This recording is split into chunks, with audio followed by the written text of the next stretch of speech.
only want to work 10 hours a week or something. Okay, you asked what do I want to see the government do? What can the government do about all this? What I want Should they do? What I want the governments to do is focus on enhancing, creating, and promoting freedom. Enhancing, creating, promoting freedom. Restricting.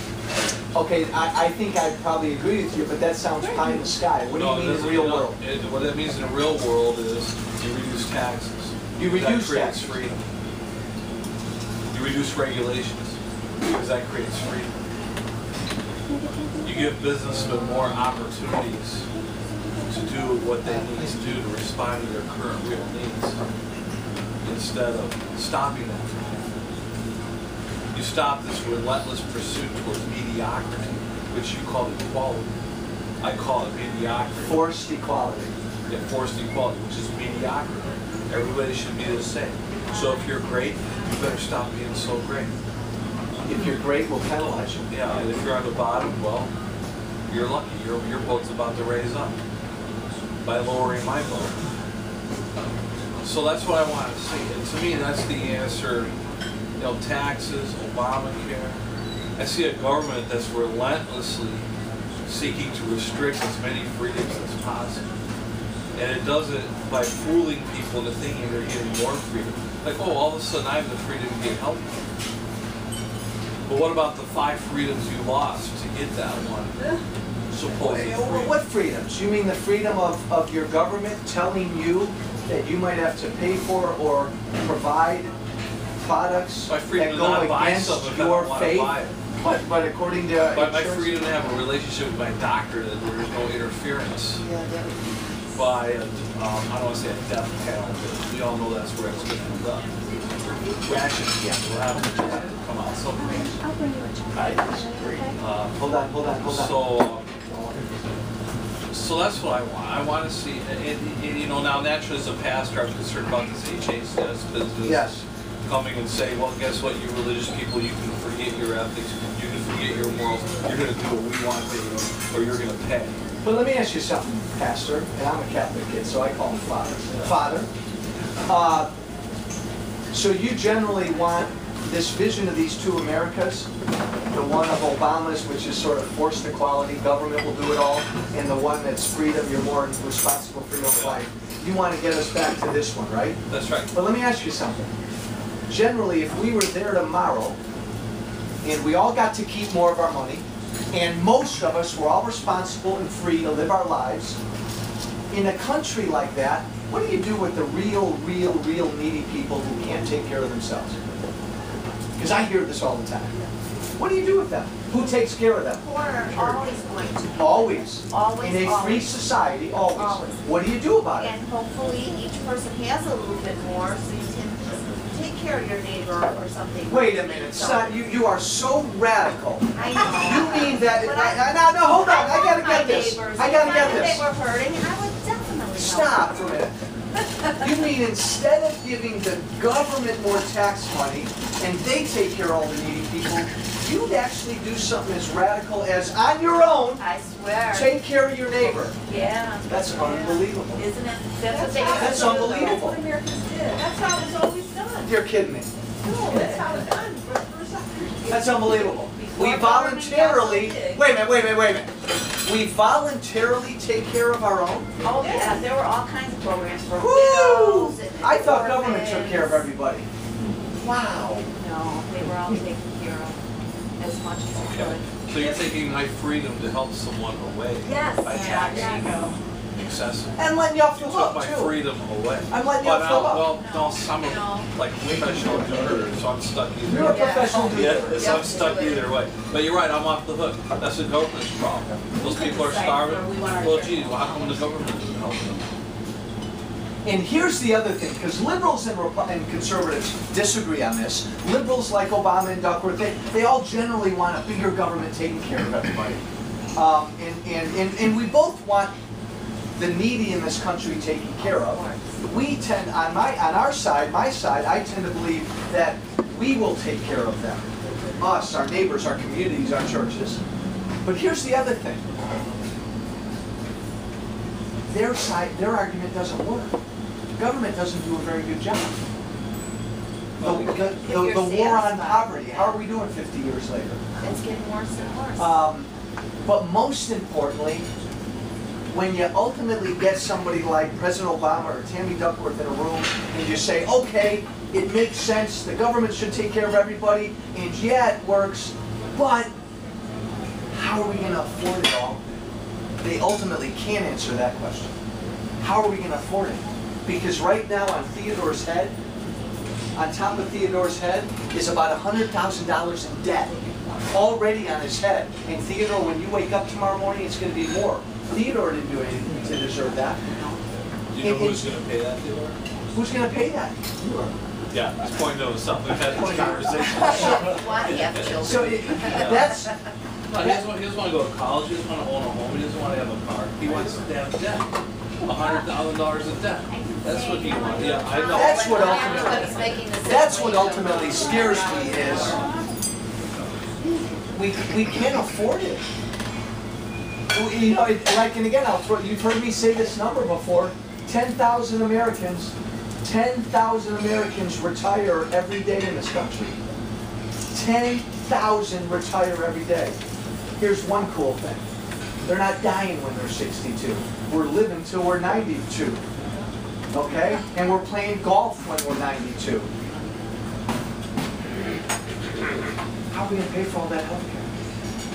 Are we just going to say it doesn't matter to me? Theodore will pay for it in 50 years? You got to answer that question. But you want to go back to Amazon. Where's the closing the loophole legislation? Well, I know I'm on one piece of it. There's a couple, boy, there's probably 8 or 9 pieces of legislation. The farm bill that's coming up. They'll package some good things with bad things. So how do you vote on? How do you vote on? You know, sugar subsidies, untouched. So corporate welfare. Absolute corporate welfare. Corporate welfare is every bit as destructive as welfare for poor people. And we do both of it. And knowing my track record, when I drill down into the details of the farm bill, if we have to vote on it before recess, I doubt I'm going to vote for it. And the financial industry, which, you know, they had some trouble just as Obama came in. They tried to increase the regulation on them. What happens right away is... Now what happens, we pay for anything they fail at, that's what happens, all the regulation. What happened when They get to have all the profits, we get all the loss. regulation? What's Immediately, that? all the lobbyists go up to say, oh, you're too much big government, you're over-regulating us. So, now, they continue with their ability to have a bank being a casino if they do proprietary trading for themselves.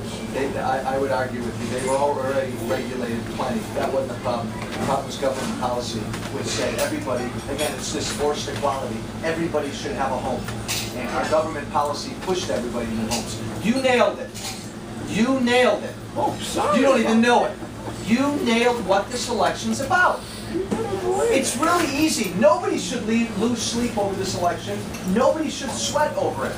There are 2 visions to this country. Just pick the vision you believe in. It's easy. Other thoughts, issues, questions, folks, about anything. About anything. Yes, sir. You ready to get rid of some of those departments we were talking about? Me get rid of departments? Always. Always. Yeah. Such as the Federal Department of Education.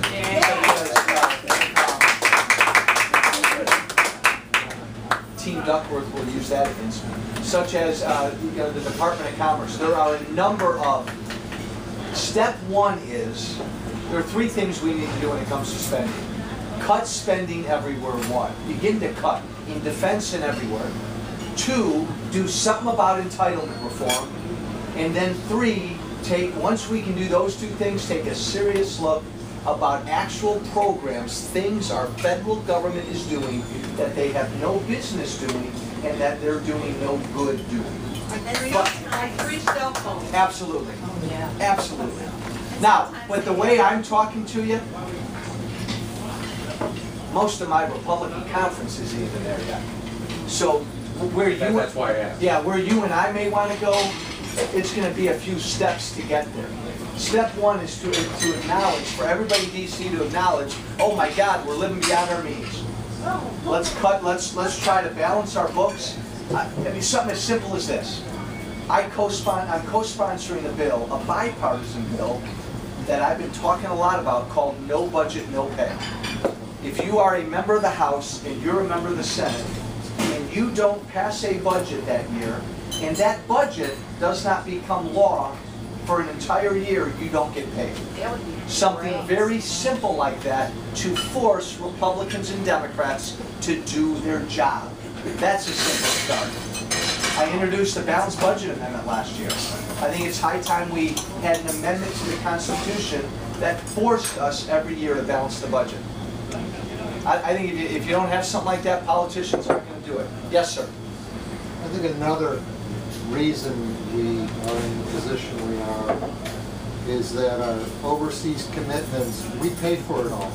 The Europeans do not pay for the defense that we are providing them, and that they should pay their share of the defense, or we should get out of that type of business. Boy, do you think Europe would be in trouble financially if they literally had to pay their freight when it comes to defense? Touche, great point. No, you're right, you're right. Now look, again, I'm going to give you a simplistic answer. We live in a very dangerous world. There are evil people around the world and here at home trying to kill us. Well, one of the things I want my federal government doing is defending us. Okay? But we got to do it in a smart, cost-effective fashion. We've got bases in places all over the world that we don't need anymore. 1, 2, come home from Afghanistan right now. I think it's hurting us in this war on terror. We can't invade every country where there's a government doing things we don't like. We can't and we shouldn't do that. But we need a strong, solid defense. And final point I'll make, we give much too much foreign aid to countries around the world who don't like us and actually work against us. Stop it. Stop it. The only exception to that is when it comes to foreign aid, Israel is our closest and dearest friend, and we will go to the mat to defend and support Israel in the sea of frightened tyranny that they're living in the Middle East. They're our closest, dearest friend. But you are right. Yes, sir.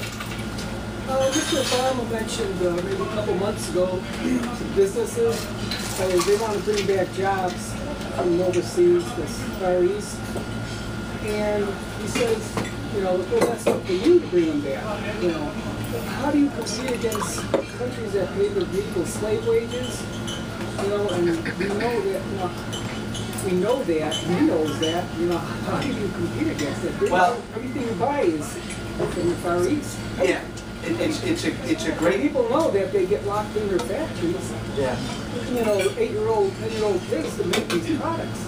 How do you generally, the only thing I want my government doing with an issue like that is let the marketplace work and make it as easy for companies to want to stay here. You saw a flood of companies a few years ago, rush to China to begin doing business. You're right, the cost of labor and other costs. Well, a number of these companies now are realizing that there are other hassles and inconveniences with being over there, and a lot of the products that are produced over there aren't of the same quality. So you actually, right now, at this point in time, have a number of companies looking back toward America to relocate. We got to make it easier for them. We have the highest corporate tax rate in the civilized world. Lower it so we can compete. We make it too tough for companies to want to stay here. We pile regulation upon regulation on top of that. Get rid of some of these regulations so it's easier for them to come back. A lot of them want to come back. Yeah, you were going to say something.